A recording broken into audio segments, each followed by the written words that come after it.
Assalamu alaikum wa rahmatullahi ta'ala wa barakatuh. Bonjour tout le monde. On passe au chapitre 2, dérivation et étude des fonctions.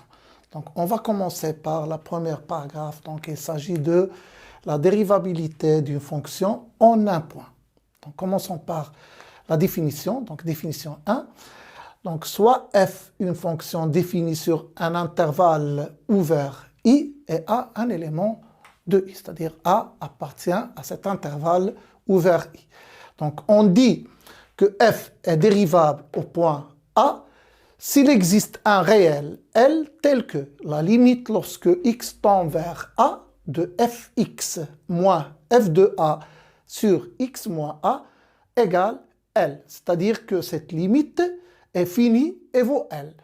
Donc, ou encore, donc, avec un petit changement de variable h égale x moins a, on peut passer de cette limite à cette limite. Ou encore, la limite lorsque h tend vers 0 de f de a plus h moins f de a sur h égale L. Donc, vous pouvez soit calculer cette limite ou bien celle-là, donc ça vaut toujours la même chose. Donc, le nombre réel L s'appelle le nombre dérivé de la fonction f au point a et on le note quoi? F' de a. Donc, f' de a, c'est le nombre L, donc c'est le nombre dérivé de la fonction f au point a. Donc, un petit exemple pour mieux comprendre la définition.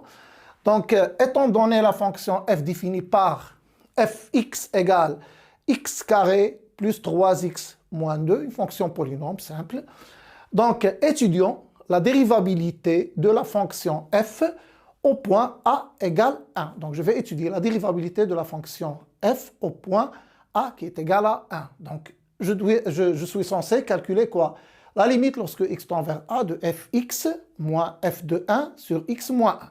Donc, la limite lorsque x tend vers 1 de fx moins f de 1 sur x moins 1, c'est égal.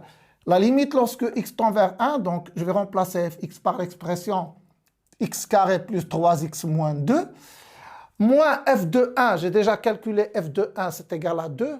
Il suffit de remplacer x par 1, ça va donner 1 carré, donc c'est 1, plus 3 c'est 4, moins 2, donc ça va donner 2. Donc f de 1 c'est 2 sur x moins 1. Donc c'est la limite lorsque x tend vers 1 de x carré plus 3x moins 4, moins 2 c'est moins 4 sur x moins 1.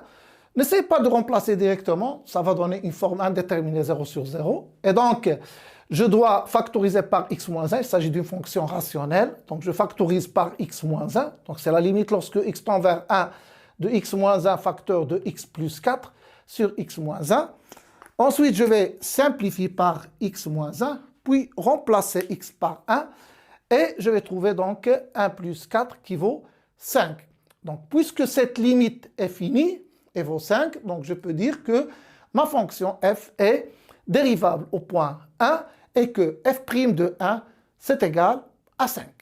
Passons maintenant à l'interprétation géométrique de cette notion, c'est-à-dire de la notion de dérivabilité en un point. Donc, étant donné une fonction dérivable au point A, alors la courbe CF, cette courbe, la courbe de la fonction f, admet une tangente, elle admet une tangente t de coefficient directeur f' de a, qui est le nombre dérivé de la fonction f au point A de coordonnées a et f de a. Donc lorsque f est dérivable en un point A, je peux dire que la courbe CF, comme interprétation géométrique, je peux dire que la courbe CF admet une tangente t de coefficient directeur f' de a au point A de coordonnées a et f de a.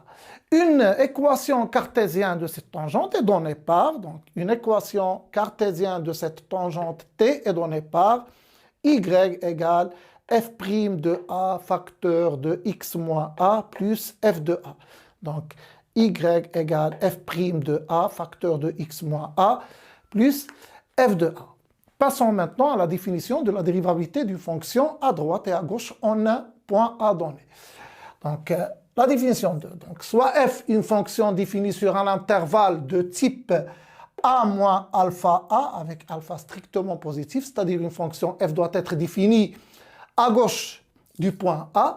Donc, f est dite dérivable à gauche au point A si et seulement si il existe un réel L tel que la limite lorsque x tend vers a moins de fx moins f de a sur x moins a égale L. Dans ce cas, le nombre L s'appelle le nombre dérivé de la fonction f à gauche au point A et elle est notée f' gauche de A.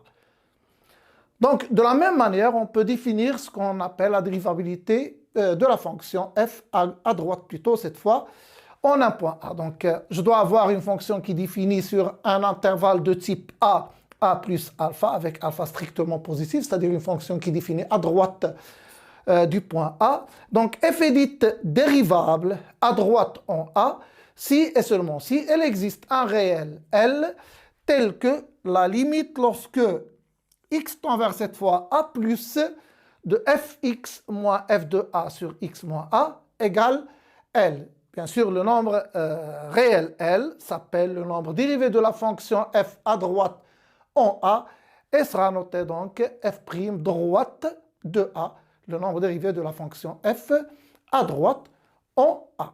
On passe maintenant à l'interprétation géométrique de la dernière définition.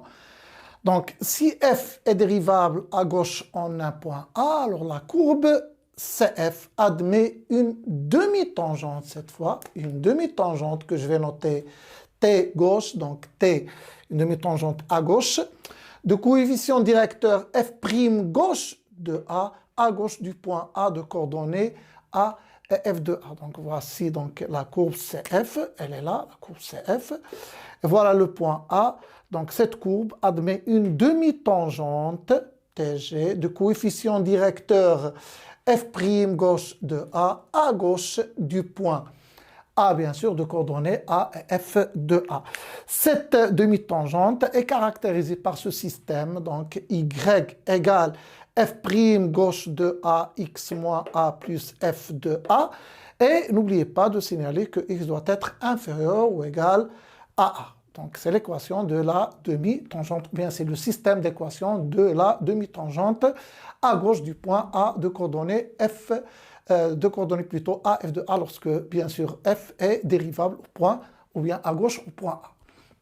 Bon, de même, si f est dérivable à droite en A, alors CF admet cette fois une demi-tangente que je vais noter TD, une demi-tangente T droite, de coefficient directeur cette fois f' droite de A, à droite du point A de coordonnées A et f de A. C'est-à-dire comme ça, donc voilà la courbe CF, elle est là. Donc le point A de coordonnées A et f de A, elle est là, ce point. Et donc cette courbe admet une demi-tangente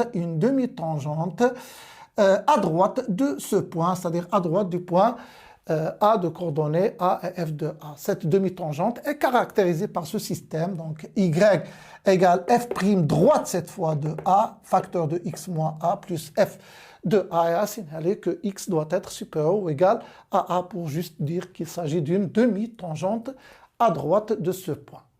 Bon, une petite remarque, donc f est dérivable au point A si et seulement si f est dérivable à droite et à gauche en A, et en plus de ça, je dois avoir le nombre dérivé à droite de la fonction f au point A égale le nombre dérivé de la fonction f à gauche du point A, c'est-à-dire f' droite de A égale f' gauche de A. Donc, pour mieux comprendre ces notions, donc, on va essayer de traiter un exemple. Donc, l'exemple, donc, il s'agit d'une fonction f qui est définie par l'expression fx égale x carré plus la valeur absolue de x moins 2 moins 3. Et je vais essayer d'étudier la dérivabilité, bien sûr, de la fonction f au point A égale 2. À bientôt.